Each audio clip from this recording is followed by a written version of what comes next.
Terceiro vídeo, amados e amadas, prosseguindo, o que a Bíblia nos ensina sobre a natureza transitória do mundo e do planeta Terra. Então foi justamente esmiuçado o ferro, o barro, o bronze, a prata, o ouro, os quais se fizeram como palha nas eiras do estio, e o vento os levou, e deles não se viram mais vestígios. Mas a pedra que feriu a estátua se tornou uma grande montanha que encheu toda a terra. 1 Coríntios capítulo 7, verso 31. E os que se utilizam do mundo, como se dele não usassem, porque a aparência desse mundo passa. 2 Pedro capítulo 3, verso 10 e 12. Virá, entretanto, como um ladrão o dia do Senhor, no qual os céus passarão com estrepitoso estrondo, e os elementos se desfarão abrasados, também a terra e as obras que nela existem serão atingidas, visto que todas essas coisas hão de ser assim desfeitas. Deveis ser tais como os que vivem em santo procedimento e piedade, esperando e apressando a vinda de Deus, por causa do qual os céus ascendiados serão desfeitos e os elementos abrasados se derreterão. Em 1 João capítulo 2, verso 8, João havia declarado que as trevas vão se dissipando. Agora, ele usa o mesmo verbo e diz que o mundo está passando, inclusive sua cobiça. Chegou uma nova era com a encarnação de Jesus, a luz. As coisas desse mundo estão passando. Isso deve ser óbvio para todos. E o mundo que está passando, e nós juntamente com ele.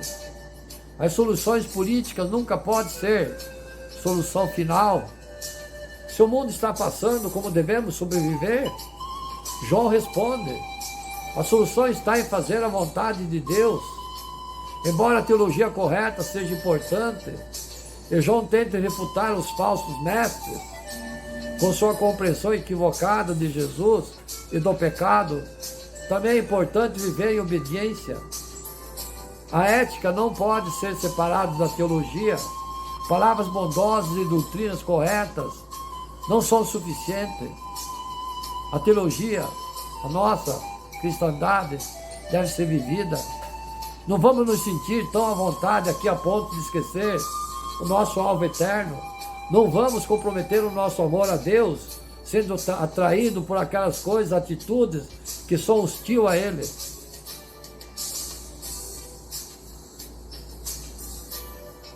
Cristãos, nesse mundo é transitório, não vai durar para sempre. Até a ciência, com toda a sua fraqueza, nos diz que esperança, porém, a Bíblia oferece o que a ciência pode oferecer, não pode oferecer, quero dizer. Alguns, ouvindo conselhos contra o mundo, deles se isolam tanto quanto podem, se mudam para mosteiros, comunidades radicalmente separadas da norma. Essa é uma boa ideia ou má? Pode ser bom para alguns, porque a vitória sobre o pecado é tão importante para quem deseja andar na luz. Como você pode obter essa vitória? Lutando, orando, jejuando, perseverando. Os princípios das dores já começou. Qual é a vontade do nosso Pai, o Deus Todo-Poderoso? Se as dores já começaram, o princípio das dores, nos últimos tempos, desastres, terremotos, enchentes, pragas de gafanhoto, incêndios, epidemias, fome continua se espalhando. E a amplitude da disseminação aumenta cada vez mais. Tragédias, enfim, tudo o que pode tirar a nossa situação. Devemos sempre perseverar, e continuar sempre na palavra do Senhor, nós temos que buscar sempre o bem, as coisas que são lá do alto, onde Cristo está. Lembre-se, já disse a vocês, amados e amadas, quando orarem, tem que olhar para o alto, ele mora lá, ele não mora aqui no chão. Aqui no chão é o adversário que reside. Buscai as coisas que são do alto, onde Cristo está assentado à direita de Deus. Colossenses capítulo 3, verso 1. Esse é um belíssimo conselho bíblico. Cada ser humano, desde o momento do seu nascimento, está em busca de algo. Buscamos uma vida melhor, melhor saúde, buscamos felicidade, alegria, paz e uma porção de coisas. Cometemos equívocos de pensar em coisas assim podem preencher todos os vazios da nossa vida, mas Deus tem outra maneira de nos satisfazer com as coisas que vêm do alto. Ele sabe que o mundo e suas atrações passam, são transitórias, momentâneas. Tudo que temos hoje, amanhã podemos perder. Por isso ele diz: não andeis cuidadosos quanto à vossa vida, pelo que é a vez de comer, ou pelo que é a vez de beber, nem quanto ao vosso corpo, pelo que é a vez de vestir. Não é a vida mais do que o mantimento e o corpo mais do que o vestuário? Olhar para os céus, e nem semeiam as aves, nem secam, nem ajuntam em oleiros, e o Pai Celestial as alimenta. Não tem de vós muito mais valor do que elas? E qual de vós poderá, com todos os seus cuidados, acrescentar um côvado na sua estatura? E quanto ao vestuário, por que andais solícitos? Olhai para os lírios do campo, como eles crescem, não trabalham nem fiam. Eu vos digo, porém, nem Salomão, em toda a sua glória, se vestiu como qualquer deles. Pois se Deus assim veste a erva do campo, que hoje existe e amanhã é lançada ao forno, não vos vestirá muito mais a vós, sois filhos dele? Homens de pouca fé, não andeis, pois, inquietos, dizendo: que comeremos, o que beberemos, ou como nos vestiremos? Porque todas essas coisas os gentios procuram. De certo, vosso Pai Celestial bem sabe que necessitai de todas essas coisas. Mas buscai primeiro o reino de Deus e a sua justiça, e todas essas coisas vos serão acrescentadas. Não vos inquieteis, pois, pelo dia de amanhã, porque o dia de amanhã cuidará de si mesmo. Basta cada dia o seu mal. Mateus capítulo 6, versos 25 e 34. Hoje o ativismo secular tomou conta do coração do ser humano e ele vive como se fosse apenas terreno. Não há algo mais na vida, algo que vem de cima, do alto, lá dos céus. Não somos apenas matéria, somos espírito. Nosso espírito não satisfaz com o material. Por isso, levantemos nossos olhos para cima e busquemos mais as coisas lá do alto. E como diz o poeta, vivamos em alto nível e o nosso nível será alto. Certo, filhos, amados e amadas? Deus preside o destino de toda a humanidade. Como membros da raça humana, somos cristãos devotos. É responsabilidade e obrigação de todos nós oferecer nossa mente e nosso corpo para a realização da comissão de Deus, pois o nosso ser de Deus existe a sua graça e a sua soberania. Se a nossa mente ou o nosso corpo não servirem a comissão de Deus e a justa humanidade, então nossa alma se sentirá indigna, porque foram martirizados aqueles pela comissão de Deus e mais indigna ainda de Deus que nos proveu de todas as coisas. Deus criou esse mundo, criou a humanidade, e além disso foi arquiteto do firmamento. Só Deus consola a humanidade. Só Deus se importa com essa humanidade dia e noite, minuto por minuto. O desenvolvimento e o progresso humano são inseparáveis da soberania de Deus. E a história e o futuro da humanidade são indissociáveis projetos de Deus. Se você é um verdadeiro cristão, então certamente você vai acreditar que a ascensão e a queda de qualquer país ou nação ocorre de acordo com a vontade de Deus. Se Deus conhece o destino de um país ou nação, Ele só controla o curso dessa humanidade. Se a humanidade deseja ter um bom destino, se um país deseja ter um bom destino, então o homem deve se curvar diante de Deus, orar, adorar, se arrepender dos seus pecados e confessar diante de Deus. O destino, caso contrário, e o futuro do homem acabará inevitavelmente em catástrofe. Vejam, em princípio Noé construiu a arca. A humanidade era profundamente corrupta. As pessoas tinham se afastado da bênção de Deus, não estavam mais sob cuidado de Deus e tinham perdido suas promessas. Viviam na escuridão sem luz de Deus. Assim tornaram-se degradadas por natureza, abandonando-se, certo, a depravação repugnante, a depravação, a tudo que há de ruim. Você diz que somente aqueles que obedecem à vontade de Deus e receberam o caminho da vida eterna, depois que começaram a crer no Senhor, sofremos e pagamos um preço para difundir o Evangelho do Senhor.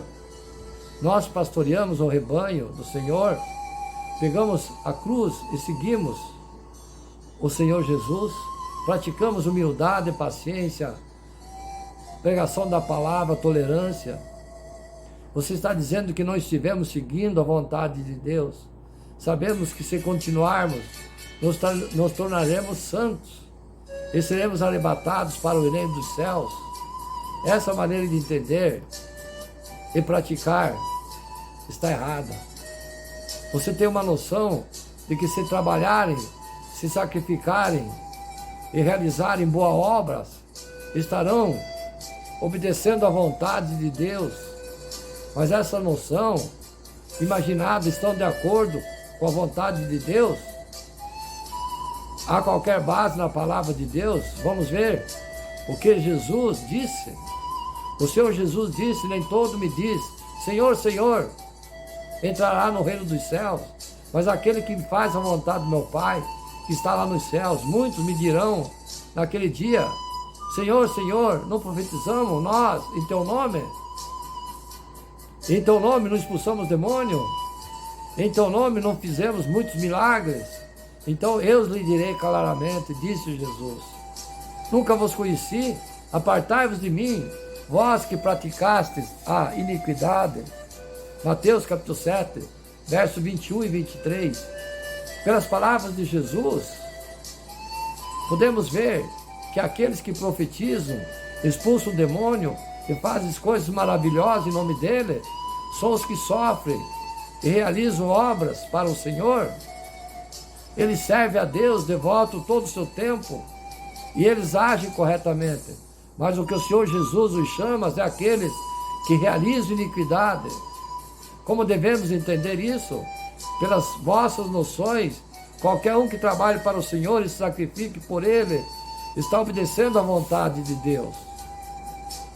Os sumos sacerdotes, escribas e fariseus no Antigo Testamento também pareciam muito piedosos. Jejuavam, eles viajavam muito longe para pregar. Sim. Então, por que Jesus os condenou e amaldiçoou? Vale a pena refletir sobre isso. Não podemos determinar a obediência da vontade de Deus usando noções humanas. A verdadeira obediência a Deus refere-se a pessoas que conseguem obedecer a obra e a palavra de Deus, praticar a palavra de Deus, seguir seus mandamentos e cumprir os deveres de acordo com a vontade e os requisitos de Deus. Vocês dizem que quem sofre e trabalha pelo Senhor está obedecendo à vontade de Deus. Então vamos avaliar isso usando os requisitos de Jesus. Qual foi o requerimento mais importante do Senhor Jesus para o homem? Amarás o Senhor teu Deus de todo o teu coração e de toda a tua alma e de todo o teu entendimento. Esse é o grande mandamento primeiro. E o segundo, semelhante a esse, é: amarás o teu próximo como a ti mesmo. Mateus capítulo 22, versos 37 e 39. Nós estamos fazendo isso. Obedecer à vontade de Deus significa amá-lo. Todo o coração, alma e mente. Não importa o que trabalhemos ou sofremos. Não pode existir ambição pessoal.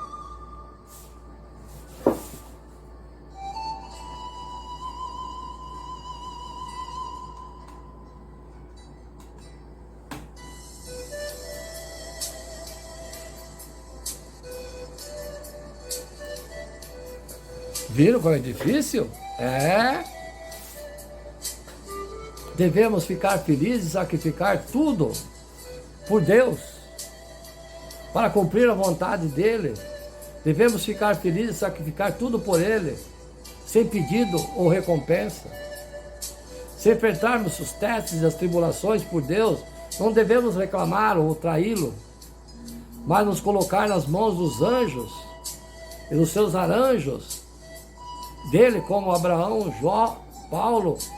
Quando o teste de Deus chegar, devemos aceitar com obediência, sem reclamar ou questionar, e dar testemunho, bem como ressonante a Deus. Isso é obedecer à vontade de Deus. Diante disso, deve ficar óbvio se somos ou não pessoas que realmente obedecemos à palavra de Deus. Vemos muitos capazes de sofrer, trabalhar e se sacrificar pelo Senhor, mas em seu sofrimento e sacrifício vemos uma ambição, um desejo pessoal, promessas.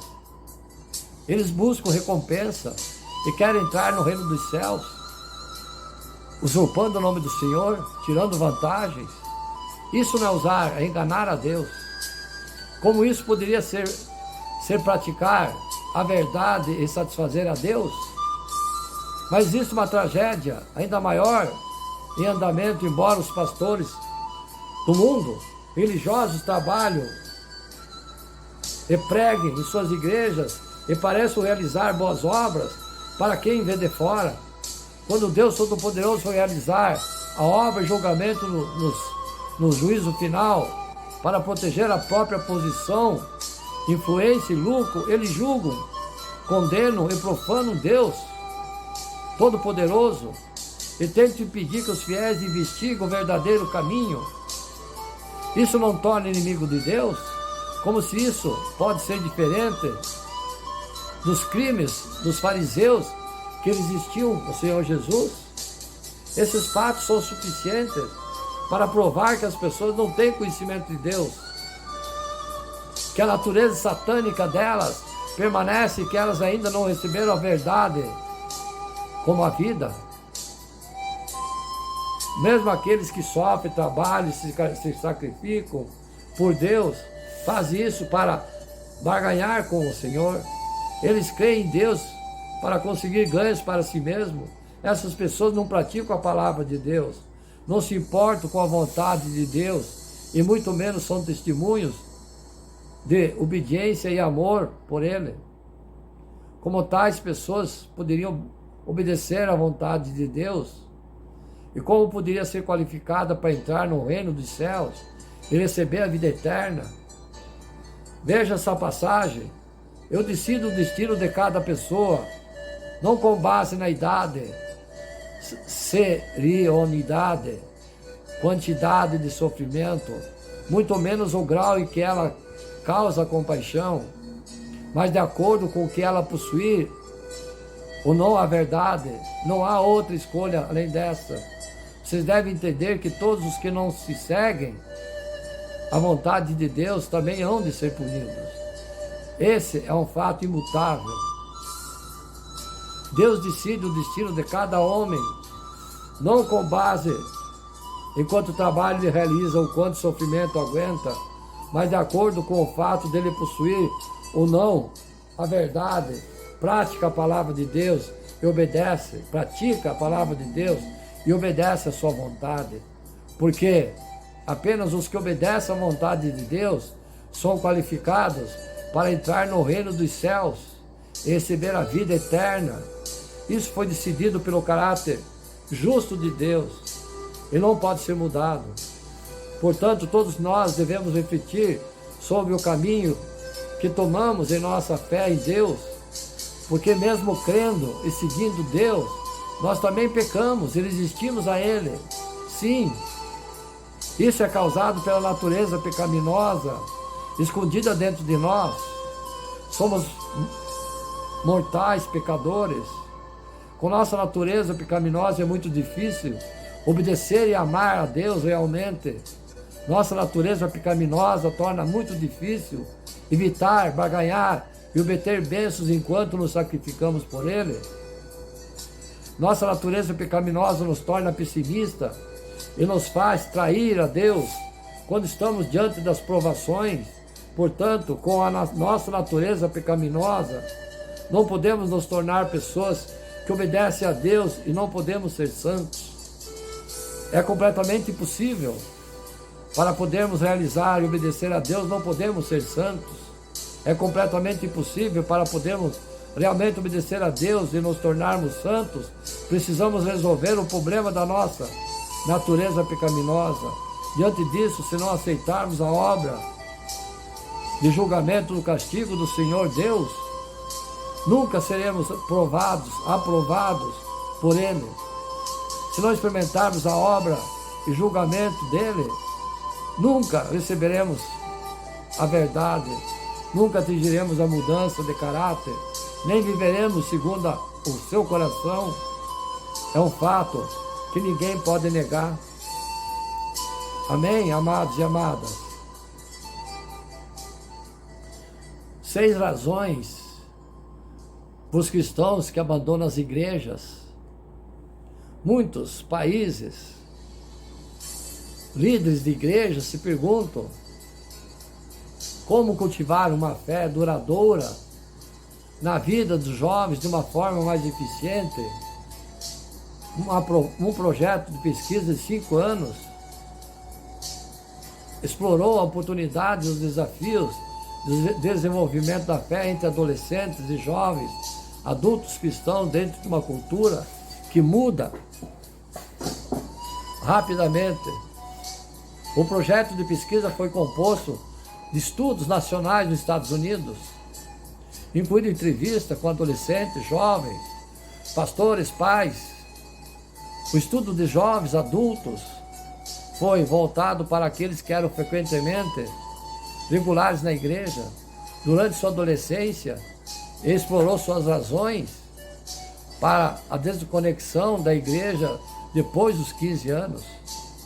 Nenhum motivo foi determinado para o rompimento entre a igreja e o jovem adulto.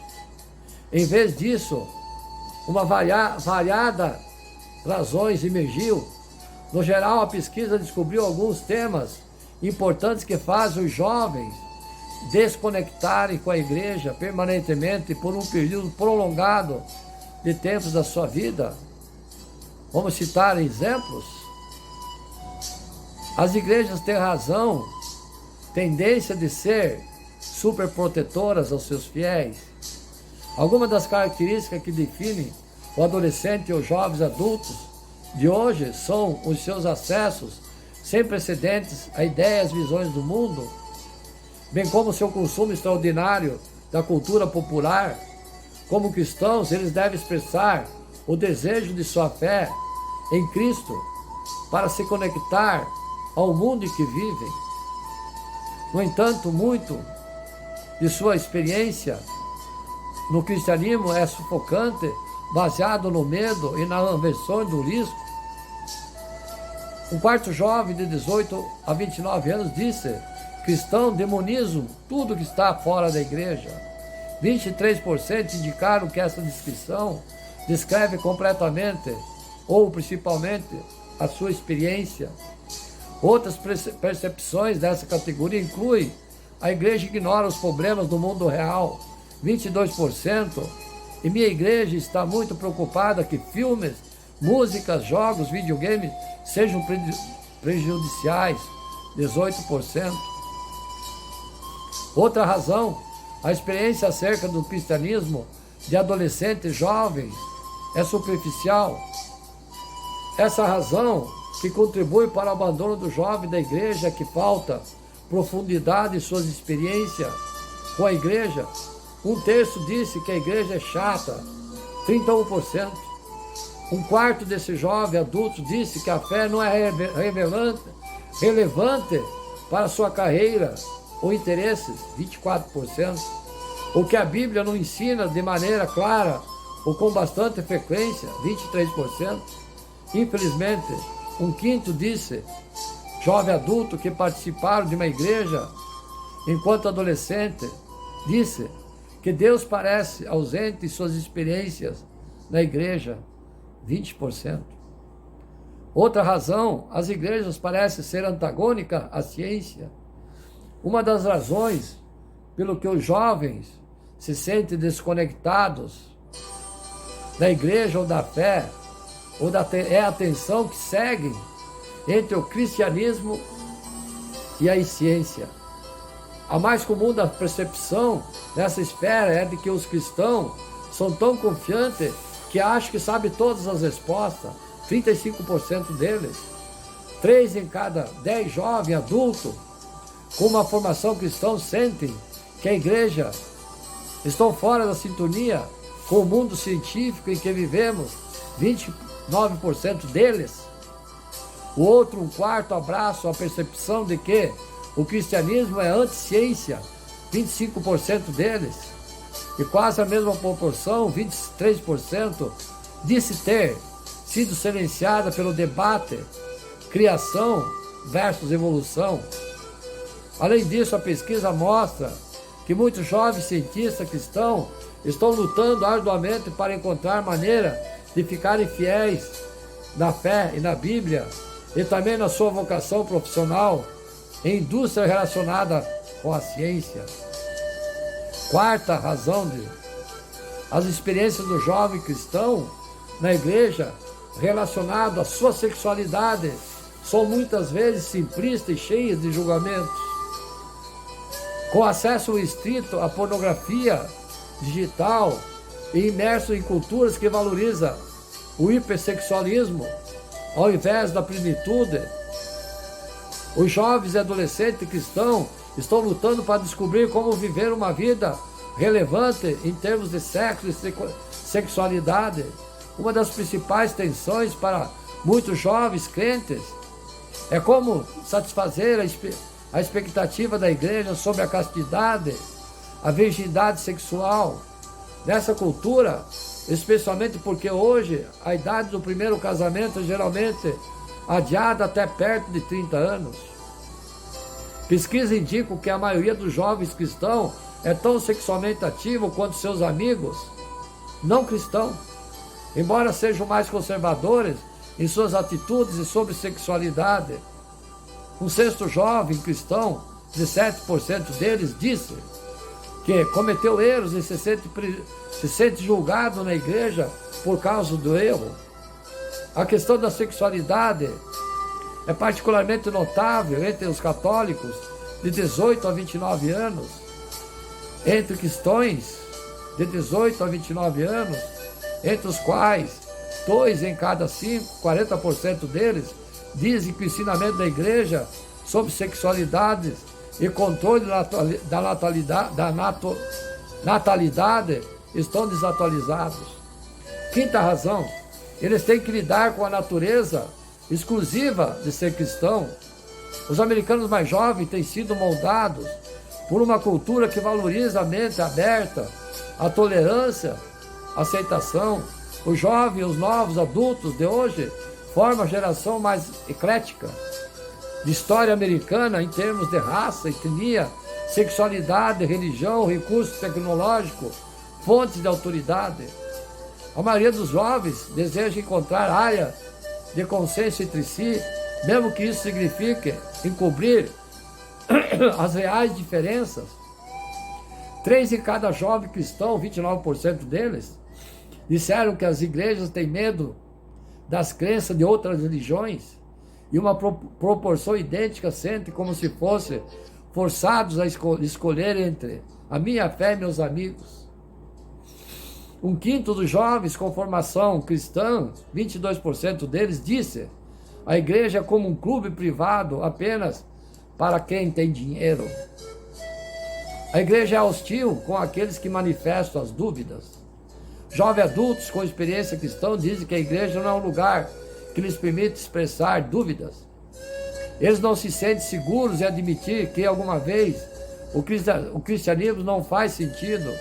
Além disso, muitos acham que a resposta da igreja a dúvidas é trivial.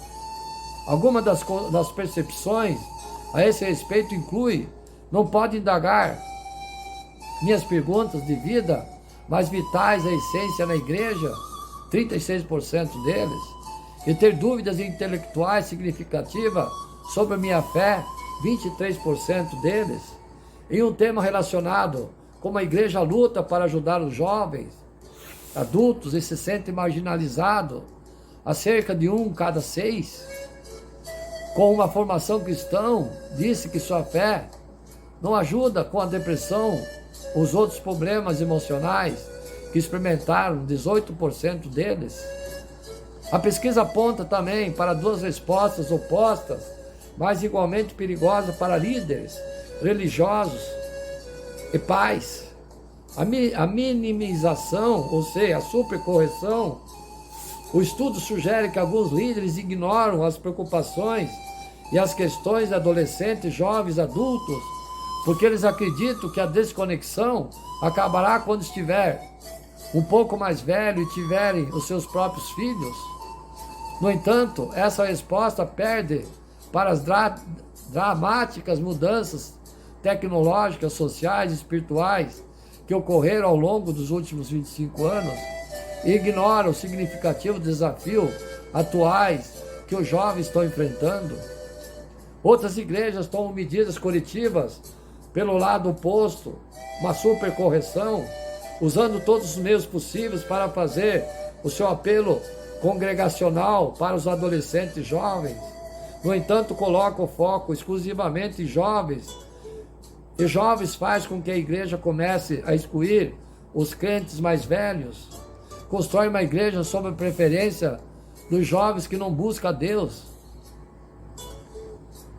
Observamos que muitas igrejas se aproximam gerações de uma maneira hierárquica, de cima para baixo, ao invés de implantar uma verdadeira equipe de crentes, todas as idades. Cultivar relações intergerenciais é uma das maneiras mais importantes em que comunidades de fé eficazes estão em desenvolvimentos florescentes da fé evangélica em jovens e velhos. Em muitas igrejas isso significa mudar, simplesmente passar o bastão para as próximas gerações, para uma imagem mais funcional, para uma imagem mais bíblica de um corpo, ou seja, toda a comunidade de fé ao longo de toda a vida. Trabalho em conjunto para cumprir os propósitos de Deus, nosso Senhor Pai. Então, amados e amadas, eu quero dizer a vocês que nós temos que amar a Deus sobre todas as coisas e respeitá-lo como nosso Pai, nosso amigo, e exortar nos momentos de tristeza. Temos que ter força e lutar para que tenhamos o nosso lugar, o nosso nome nos livros lá dos céus. Amém? Finalizando essa pregação, então, dedicada a vocês, que o sangue de Jesus derramado na cruz lave e abençoe o corpo, a alma e o espírito de todos que estão ouvindo essa prece que o Espírito Santo está enviando a você através desse servo, e que você coloque em prática na sua vida, que seja uma luz que brilha na escuridão dos seus caminhos, e que você parta a partir de hoje nessa palavra para a sua salvação eterna, para que não venha se desviar da fé, se integrar para o mundo, para as coisas mundanas, que tudo termina. Aqui no mundo, bem ou mal, tudo termina. O que permanece é a eternidade. Peço nesse momento a vocês que repreenda o Senhor Jesus todo o mal que está sob seu jugo. Cure quem estiver ouvindo e tenha fé de qualquer doença em seu nome. E ordeno nesse momento que expulse o adversário e os maus espíritos para as prisões do inferno. Eu peço em meu nome e em nome de todos nós, irmãos e irmãs, e em nome de Jesus. Glória à divindade do Pai, do Filho e do Espírito Santo de Deus. Saúdo vocês com meu ósculo santo. Glória a Deus nas alturas, paz na terra aos homens de boa vontade. Glória ao Pai, o Filho e o Espírito Santo de Deus. Amém.